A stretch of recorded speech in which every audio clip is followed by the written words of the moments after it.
For 2 days, I had no connections to the outside world. No maps, no messages, no scrolling. Just me and whatever was right in front of me. And it taught me something I didn't expect.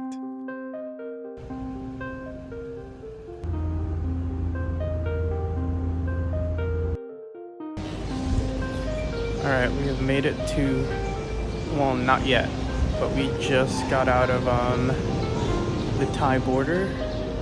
We're in kind of no man's land right now. We're making it to Laos. That's our bus. I think we're leaving in like a half hour to the actual Laos border. Got documents. Fun.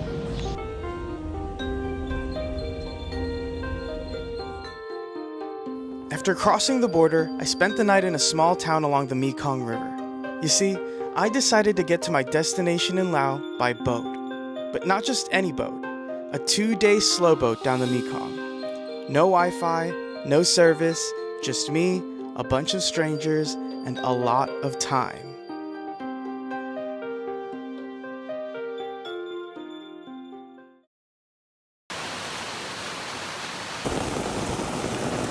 Oh, God. Thank you.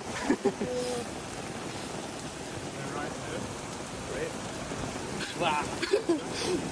Yes. Oh, gosh. Oh, The first day, it rained. A lot.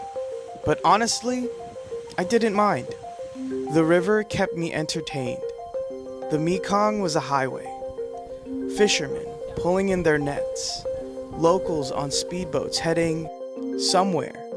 Houses built right on the banks. Life was happening all along the river.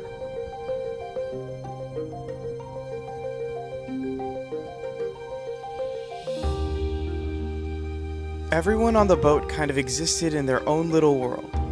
Some had books open, headphones in, others just staring out. From 10 a.m. to 6 p.m., this was basically our view.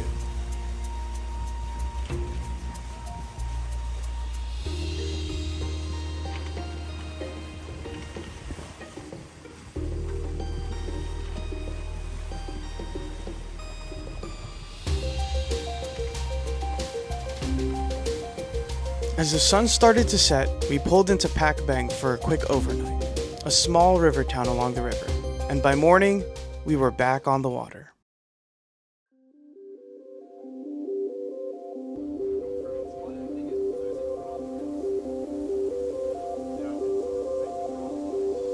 The second day, the sun came out. The sky was blue and we got a much bigger boat, and that changed everything.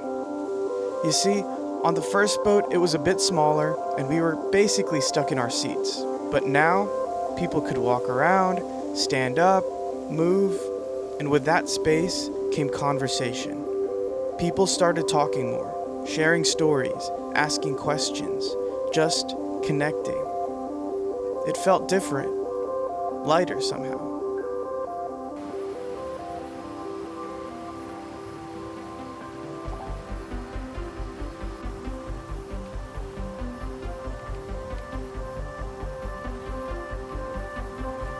And as we got closer to our final stop, you could feel the excitement and anticipation from everyone. As much as we had enjoyed the journey, we were all ready to discover a new place.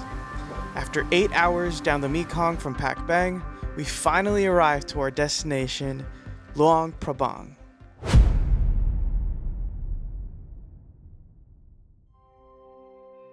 Now, when I got into town, I did finally get an eSIM, but the connection was spotty at best, so it didn't really make any difference. Actually, at this point in my travels, I felt like I really started taking the training wheels off. Instead of having Google or a blog post direct me to the best places to visit in Luang Prabang, I was spent my time getting lost and figuring things out, discovering the city on my own terms. Now, you must be asking, how? Well, I relied on my hostel, I relied on other travelers, people I'd come across, locals, and honestly, the good old-fashioned walking. Just being aware, walking and going to things that looked interesting. I started to do things confidently, not second guessing anymore.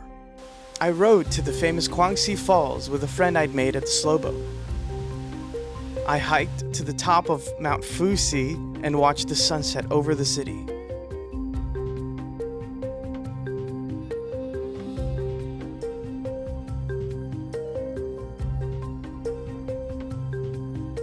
I explored the town and I admired the beautiful architecture. Really interesting, East Asian with French influences. The people were so warm. It felt like a place that hadn't been completely overrun yet by tourists. Of course, I spent more time at cafes, and my hostel sat right on the banks of the Mekong, so every morning and any free time I had, I spent just watching boats pass by. My days in Luang Prabang started to follow a rhythm. Wake up, no alarms, no notifications, just deciding what felt right that day. Sometimes I'd ride somewhere, sometimes I'd just walk. No plan, no pressure, just showing up and seeing what happened. And on one particular evening, I was sitting by the Mekong at sunset, just watching the longboats pass by and the light change on the water. I remember feeling this calm.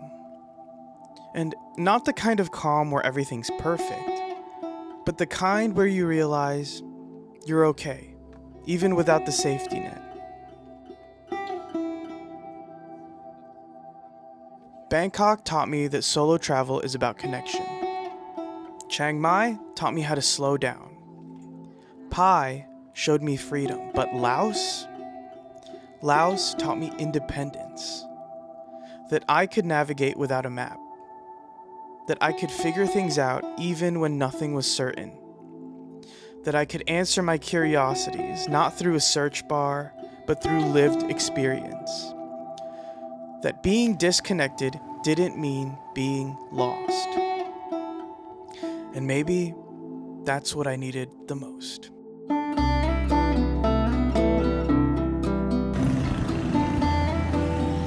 I've been driving around Laos, Luang Prabang, and it is beautiful. It is very, very lovely. It's so interesting. My little Scooby. But seriously, the landscape